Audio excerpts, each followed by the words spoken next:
À Meaux, en banlieue parisienne, c'est tout simplement la plus grande salle de fitness de France.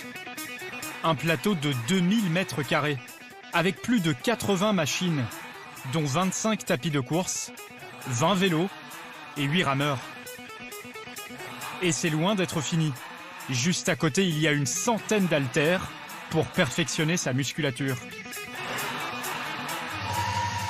Un peu plus loin, il y a aussi ces espaces où sont proposés les derniers cours à la mode dans une ambiance survoltée. Ok, parcours numéro 2, parcours de cadence. Il y a aussi cette nouvelle discipline qui propose de sprinter au rythme de la musique sous des lumières de boîte de nuit. Et dire que l'on peut se dépenser dans ce temple de la forme pour seulement 30 € par mois. Les clients eux-mêmes en reviennent à peine. En faisant 2-3 fois par semaine, ça me fait un peu moins de 5 € la séance. Comme je viens 1 heure, 2 heures, ça me paraît bien. Ça vaut le coup alors pour 30 € par mois? Je trouve, moi, parce que moi qui viens tous les jours 2 heures, je trouve que oui. J'ai même l'impression de leur devoir de l'argent. Profiter de ces installations pour un prix aussi modique, c'est la petite révolution des salles de sport low cost. Ces derniers temps, des enseignes ont pris de l'ampleur. Elles s'appellent Neoness, Keep Cool, Fitness Park ou l'Orange Bleu. Elles affichent des prix inespérés, des abonnements à partir de 10 € par mois et qui n'excèdent pas toutes options comprises, les 30 €. Ces salles low cost accompagnent la démocratisation du fitness. Tout le monde veut faire du sport pour rester en bonne santé, se sculpter un corps digne des acteurs hollywoodiens comme Zac Efron. Aujourd'hui, près d'1 Français sur 10 fait du sport en salle. Et rien que l'année dernière, près de 150 de ces clubs d'un nouveau genre ont ouvert en France. Alors quelles sont leurs méthodes pour baisser les tarifs? Et est-ce vraiment le bon plan de payer le minimum pour entretenir sa forme?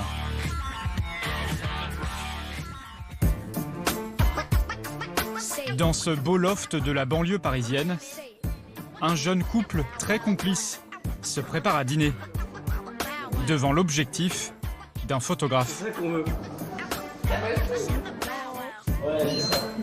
Il s'agit d'une séance photo pour la prochaine campagne d'une enseigne de sport low cost. Le scénario est le suivant. Cette jeune femme vient de se dépenser dans une salle de sport et peut donc profiter sans mauvaise conscience des petits plats de son amoureux. Il va maintenant falloir choisir parmi des centaines de clichés. Une sélection qui va avoir lieu ici, à Montreuil, en banlieue parisienne, au siège de Neoness.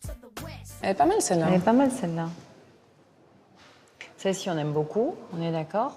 Les cofondatrices de la marque, Céline Wieslink, 42 ans, et Marianne Tessier, 39 ans, vont devoir se mettre d'accord. Celle-là, Il y a le ton de reproche et elle fait un peu gourde aussi. lui, il a les yeux bizarres, écarquillés bizarrement. C'est dommage parce que la compo était très sympa autour, Ouais. effectivement. En quelques minutes, elles tranchent pour la photo qui leur paraît être la plus belle. Sympa. Ici, elle a un côté un peu plus... Elle est plus mise en valeur. Plus je mise en disais. valeur, plus jolie, un peu plus classe. Plus esthétisante. Plus esthétique, ouais. Cette image sera utilisée dans une campagne de pub en janvier prochain, un moment stratégique après les fêtes où les gens prennent la bonne résolution de faire du sport. Cette politique très conquérante leur permet de réaliser aujourd'hui un chiffre d'affaires de 36 millions d'euros. Tout a démarré il y a 10 ans. Céline et Marianne sont des amies de longue date qui partagent encore aujourd'hui des moments en famille. Diplômées de grandes écoles de commerce, elles rêvent toutes les deux de monter leur boîte. Au milieu des années 2000, elles découvrent aux Pays-Bas un réseau pionnier de salles de sport bon marché, Fit for Free. L'enseigne cartonne, avec d'immenses salles remplies de dizaines de machines, alors qu'à l'époque, en France, il n'existe rien d'équivalent. Les deux femmes se lancent en 2007, avec un célèbre modèle économique en tête. On a quand même énormément de points communs avec un modèle comme EasyJet, globalement, des super avions. On vous emmène à un point A à point B, mais beaucoup moins cher et en enlevant ce qui est peu utilisé. Donc oui, clairement, le modèle... Ce qui est superflu. Voilà, tout ce qui est superflu. Alors, qu'est-ce que cela donne de passer les salles de sport à leur moulinette low cost? Voici l'une de leurs salles, à Fontenay-sous-Bois. Au premier regard, elle ressemble plutôt à un entrepôt qu'à un club. avec un panneau qui annonce clairement la couleur. On peut faire du sport ici à un prix très abordable. Patrice, 56 ans, se remet au sport et il a été alléché par cette offre. Lui paye non pas 10, mais 12 €. Car il a une formule sans engagement. Bonjour. Alors à quoi a-t-il droit pour un tarif aussi ras des pâquerettes? D'abord, il ne peut venir qu'au moment où la salle est peu fréquentée, c'est-à-dire le matin et en début d'après-midi. Bonjour. Il est 8h30. Patrice retrouve des connaissances, et notamment Claude, un ami avec lequel il va brûler des calories. Avant de découvrir cette salle low cost avec eux, il faut pouvoir comparer avec un club traditionnel. Bonjour. Comme il en existe depuis plus de 30 ans. Merci.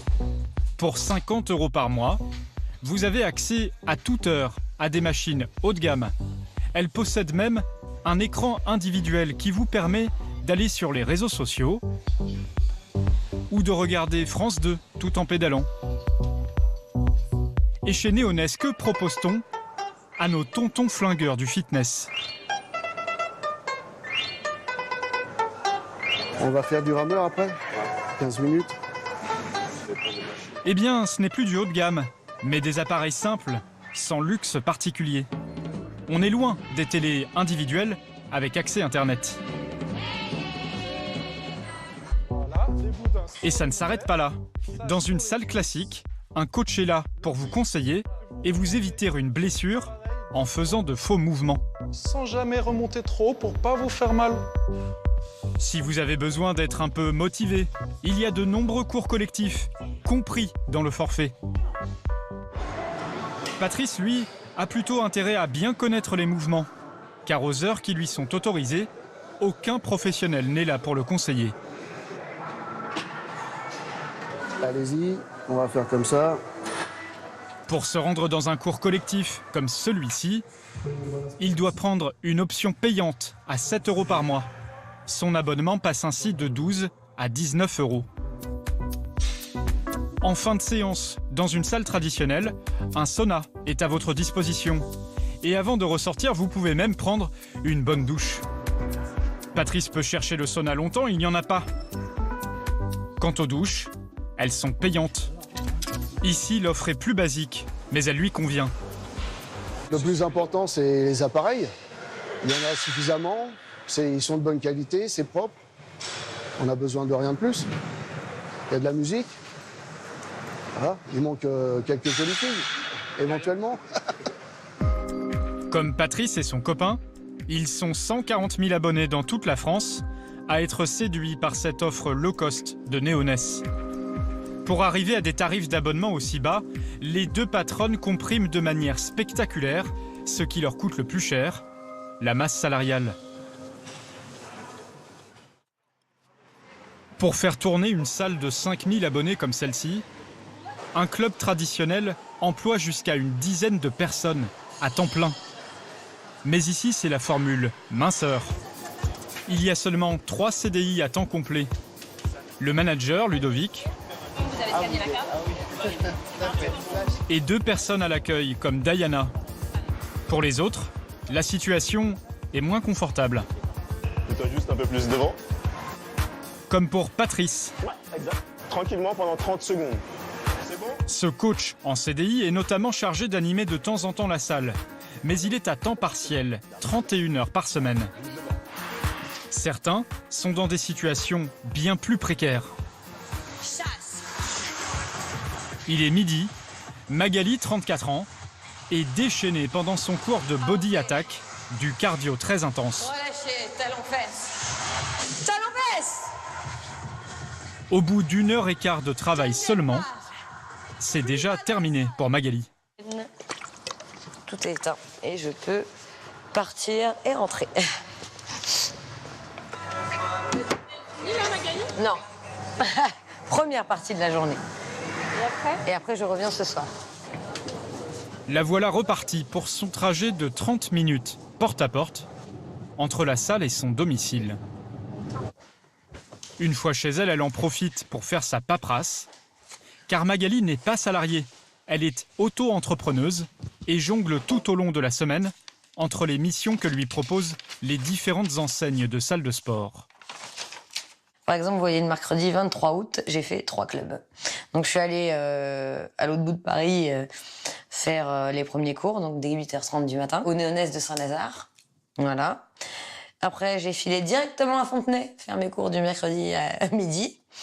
Et ensuite, à Fontenay le soir, pour faire mes cours le soir. Donc là, c'est une très grosse journée. Poser la bouteille. 17 heures de travail par semaine en moyenne, qui lui rapporte 1 700 € net par mois. Plutôt intéressant financièrement. Une 75. Donc en revanche, son statut d'auto-entrepreneuse ne la protège pas beaucoup. Il y a plus d'avantages en étant salarié. Moi, si je travaille pas, je suis pas payée, j'ai pas de vacances, ou c'est moi qui me les fais moi-même. Si je me blesse, je suis pas payée non plus. Voilà. 3 heures plus tard, Magali est de retour dans sa salle pour 2 nouveaux cours.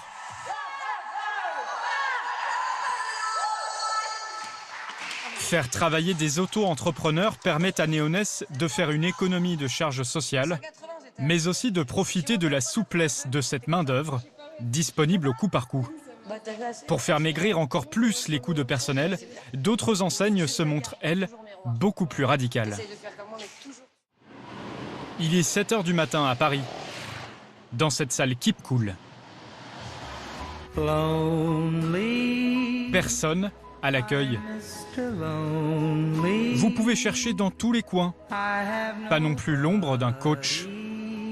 Pourtant, une poignée de clients fait du sport. Ils sont tout simplement livrés à eux-mêmes. Il y a du personnel de Keep Cool, là, à l'heure où vous venez? Pour à cette heure-ci, non. À cette heure-ci, il n'y a personne. Personne, rien? Non. Pas une seule personne? Le personnel, peut-être pour le nettoyage. C'est des horaires assez... qui a un prestataire. Pour faire des économies, entre 6 h et 9 h, l'enseigne ne paye aucun salarié. C'est l'une des trouvailles d'un patron très économe. En Provence, où il vit, Guy Deville commence lui aussi sa journée aux aurores. Quelle heure 6h37, on va à la salle à Aix. En général, je m'entraîne 3 fois par semaine.